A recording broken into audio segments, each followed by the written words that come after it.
This channel does not promote any violent, harmful, or illegal activities. All content provided by this channel is meant for an educational purpose only.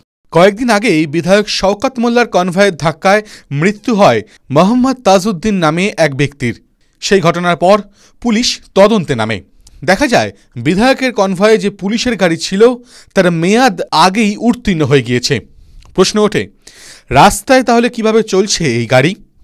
পরবর্তীতে দেখা গেল শুধু এই গাড়িটিও নয়, সরকারি বাসের একাংশেরও এমনই হাল। ফিটনেস নেই, তারপরও যাত্রীদের নিয়ে ছুটছে সরকারি বাস। একদিকে দুর্ঘটনার আশঙ্কা, অন্যদিকে ফিটনেসবিহীন বাসে দুর্ঘটনা হলে বিমাও মিলবে না যাত্রীদের। তবুও এটাই রোজনামচা উত্তরবঙ্গ রাষ্ট্রীয় পরিবহন নিগমে। শিলিগুড়ি থেকে ইসলামপুরের মধ্যে চলাচল করছে এই বাসটি। কোচবিহারে আরটিও থেকে রেজিস্টার্ড এই বাসের নাম্বার WB63A0306। 2024 সালের 16 ফেব্রুয়ারি এর ফিটনেস বাতিল হয়েছে। তবুও গত 2 বছর ধরে রোজ যাত্রী নিয়ে ছুটবে এই বাস। কন্ডাক্টরকে প্রশ্ন করা হলে তার দাবি, কর্তাদের কাছে প্রশ্ন করুন।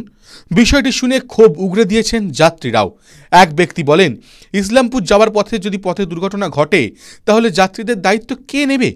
সেই সময় প্রশাসন বা যেই আছে সে কিন্তু দায়িত্ব ছেড়ে বেরিয়ে যাবে, ভুগতে হবে সাধারণ যাত্রীদের।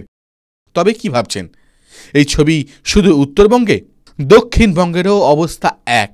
কলকাতার সঙ্গে বিভিন্ন জেলা সদরে যাওয়া এসবিএসটিসি বাসগুলিরও একই অবস্থা। একাংশ বাসের 5 বছর আগেই ফুরিয়েছে বিমার মেয়াদ। দূষণ পরীক্ষাও শিখে উঠেছে। বাস চালকরা বললেন, এইসব তো আমাদের জানা নেই, ডিপার্টমেন্ট জানে সবটা। কেউ আবার হেসে হেসে বললেন, অফিসার বলবে, আমি তো সাধারণ কর্মী। বর্ধমান থেকে কলকাতায় আসার বাসেরও দশা একই। অথচ সাধারণ মানুষের গাড়ির লাইসেন্স দূষণ ফেল থাকলেই গুনতে হয় কারি কারি টাকা। এখন প্রশ্ন, সাধারণ মানুষের সুরক্ষা কি এই বাসগুলোতে আদৌ রয়েছে?